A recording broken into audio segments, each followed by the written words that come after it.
네, 안녕하십니까. 브리더 인큐베이터의 센터장 시동기 봤습니다. 오늘은, 네, 여러분들, 여름에는 어디로 가야 됩니까? 제주도? 여름에는 태국?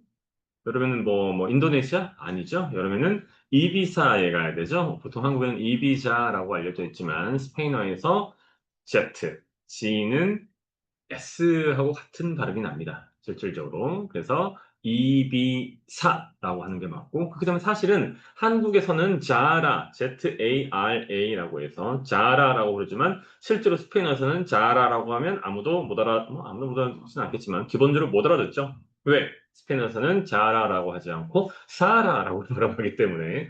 이랬건 오늘은 이비잔 하운드, 영어에서는 이비자라고 하니까 이비자 하운드 또는 이비산 하운드에 대해서 알아보는 시간 갖도록 하겠습니다.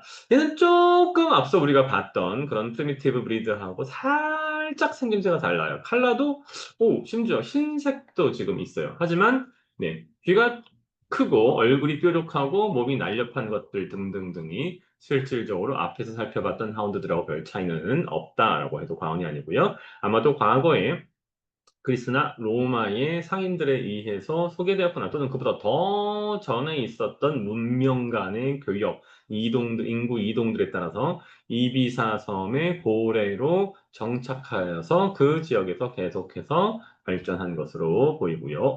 보던 중에 상당히 큰 편이에요. 특히 최고가 높아요. 74cm에 달하고요. 체중은 오히려 조금 작아서 23kg. 색깔은 일반적으로 흰색하고 붉은 계통 두 가지 정도가 있습니다. 말씀 그대로 스페인에 있는 이비사 섬이 원래의 원산지이고요. 대표적인 사이트 하운드입니다. 사이트 하운드라는 것은 무엇인가를 보고서 쫓아가는 품종들을 통칭해서 부르는 말입니다. 당연히 성격도 앞서 우리가 살펴봤던 이 사이트 하운드, 프리미티브한 원시적인 사이트 하운드라고 별 차이가 없고요. 전체적으로 매우 독립적인 성향을 갖고 있어요.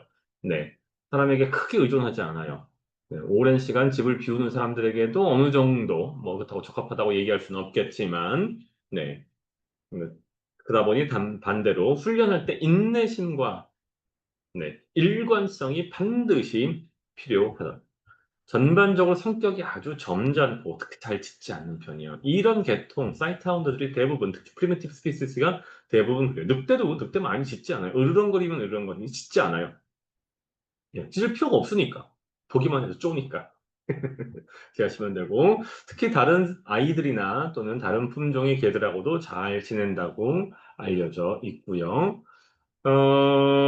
원래는 이제 이비사 섬에서 계속해서 전승되어 왔지만 그 이후에 유럽 지역으로 점차 사냥 목적으로 퍼져나간 것으로 알려져 있습니다. 기를 때에는 토끼를 집에서 기르는 경우는 없지만 고양이 아주 주의하셔야 돼요. 고양이 쫓아가서 물어버리는 경우가 발생할 수 있기 때문에 조심하시고 빗질 같은 경우에 크게 부담이 없어요.